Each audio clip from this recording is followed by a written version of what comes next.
suuqa weyn ee magaalada Hargeysa waxaa maalintii labaad ka taagan mudaharaad lagaga soo horjeedo qiimaha qaadka oo kor u kacay. qiimo kororka ku yimid qaadka lagu iibiyay suuqyada kala duwan ee Soomaaliland ayaa yimid kadib markii xukuumadda madaxweyne Muuse Biixi ay kordhisay qiimaha ay ku cashuurto qaadka soo gala dalka ee ka yimaada dalka Itoobiya.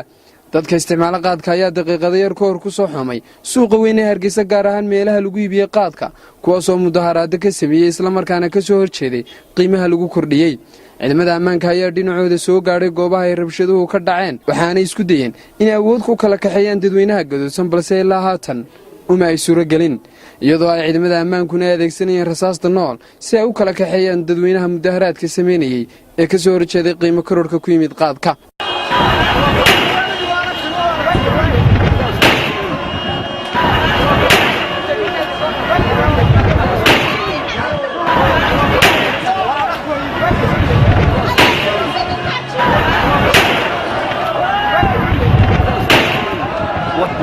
qaar ka mid ah dadweynaha ku soo xoomay suuqa lagu iibiyay qaadka ee magaalada Hargeysa ayaa Haruun News uga waramay waxyaabaha keenay inay mudaharaad sameeyaan waxaana hadaladoodii ka mid ahaa waxa halkan ka dhacaya wad la socota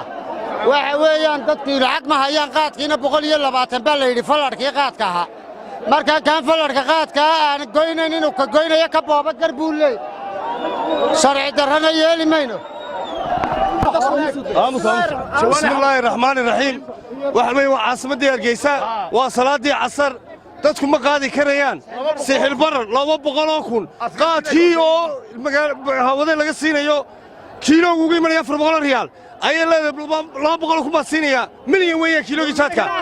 oo askartiina dawladdiina shacbigeegii ay doonaysaa ay raacsantay ay rasaas ku ridayaan yeeli mayno ma qaadano waxaan ku jiraa dagaal sixir barar ayaan ku jiraa mana aqbalino ruux jaada 200,000 aqbali mayno askarta ruux jaada la siinaya askartan ay ku shaqaynaysaa oo xabadaha nagu ridaysaa markaas xirbar ma aqbalo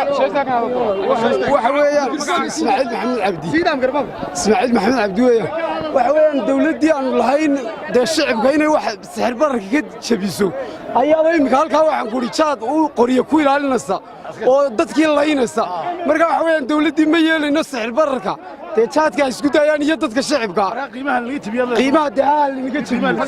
bismillaahi magacaygu waa Said Ali Maxamed Muuse maanta waxa haysata Hargeysa waxaan hore loogu arag kiilogii qaadka ee halkan ku yimaanaya sixirka cadayga maanta rubicii waxa la leeyahay waa 200 oo Soomaaliland oo u dhigata $20 jamhuuriyaddan maanta aan xukuumaddan aan dooranay waxaan u dooranay inay gaafina dawlad u tahay mise shacabka dawlad u tahay haday inay gaafina dawlad u tahay ha ilaaliso taas anaga ka qaadi doono waxay inay gaafina hayse hadii kale xukuumaddu si degdeg ah inay wax uga qabato haday wax uga qaban weydina anaga wax ka qabsan doono madaxweynaha jamhuuriyadda taasaan ugu leenahay farayna taasna waan qabnaa anagu. bismillaahi raxmaani raxiim assalaamu calaykum waraxmatullaahi wabarakaatu waxaan ka cabanayaa sixir barar ku yimid qaadka iyadoo laga jabiyay canshuurtii maantana uu marayo rubicii qaadka 200,000 oo aan suurtagal ahayn waxaan ka codsanaynaa xukuumadda iyo madaxda sharafta leh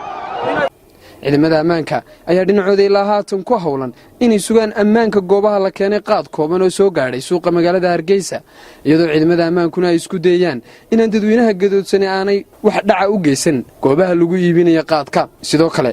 arrimaha ugu xiisaha badan ee ka taagan suuqa magaalada Hargeysa ee lagu iibiyo qaadka ayaa waxaa ka mid ah in hal qofna aanu iibsan karin waqti xaadirkan qaadka uu baahan yahay isagoo xataa ku gadan kara qiimaha qaaliga ee laga dhigay